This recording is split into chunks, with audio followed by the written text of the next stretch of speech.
We're about to dive into a thought experiment that's so extreme it perfectly shows just how fragile our world really is. It's a wild scenario that really uncovers how fundamental the oceans are to, well, everything. So just picture this. You wake up tomorrow morning and the oceans are just gone. Not slowly drained away, but instantly vanished. The Atlantic, the Pacific, every single one. Now just a vast empty chasm. What would actually happen? The very first thing you'd notice wouldn't be something you'd see, but something you wouldn't hear. That's right, silence. That constant rhythmic sound of waves crashing, the background noise to life on every coast on Earth. It would just stop. A really eerie, planet-wide silence would just fall. And then you'd look out and see it. What used to be busy harbors are now just terrifying cliffs, dropping straight down to these muddy, salt-cracked plains. Huge ships, we're talking giant cargo vessels, cruise liners, are just stuck, stranded at these bizarre angles on a seabed no one was ever meant to see. Cities like Tokyo or New York now overlook miles and miles of this empty, barren chasm. The shock of that new landscape would be immediate, for sure. But the real catastrophe? That would start unfolding right above our heads, in the sky. The oceans pretty much act as Earth's giant thermostat. They soak up the sun's heat and keep our climate stable. But without them, that vital temperature control is just gone. The land would heat up and cool down violently. You'd get these brutal, desert-like temperature swings of maybe 30 or even 40 degrees Celsius in a single day. And that leads to this awful chain reaction. See, without oceans, the main source of water evaporation is gone. No evaporation means no new clouds can form, and while no clouds means no rain. It's really that simple.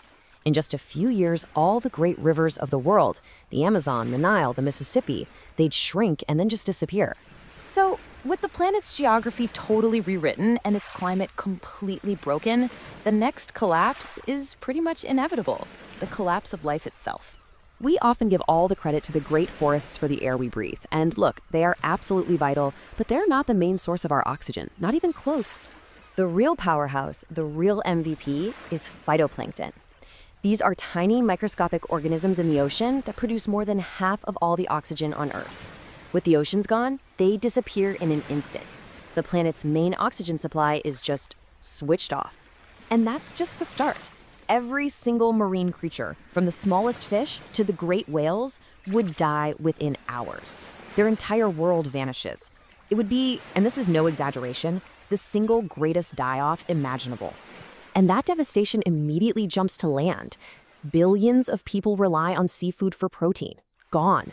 The global fishing economies, worth trillions of dollars, evaporate overnight. And with no rain, agriculture on land completely fails, leading to catastrophic food shortages all over the world.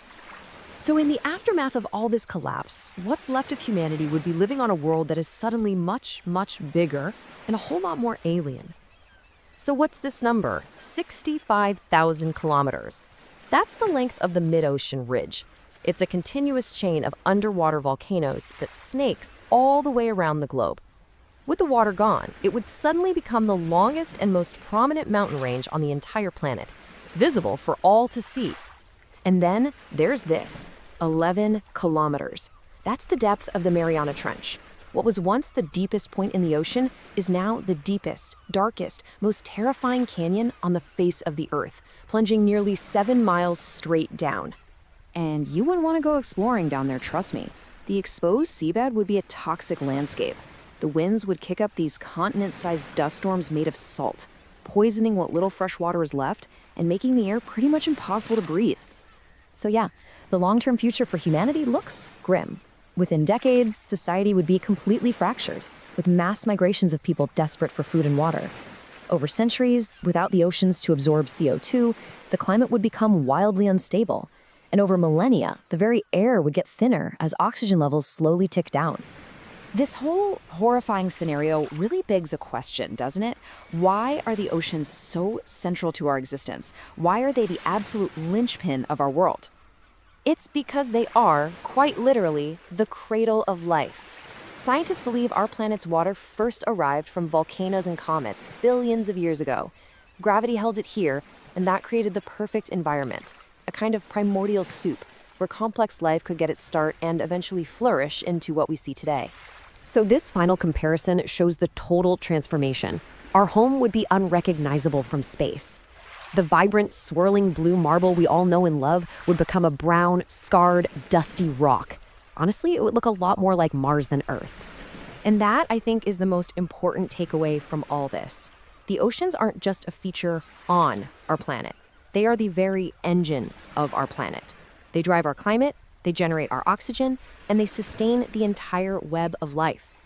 This thought experiment, as wild as it is, really forces us to face a fundamental truth. If our planet's health is so completely powered by the ocean's health, what does its future and, our future truly depend on?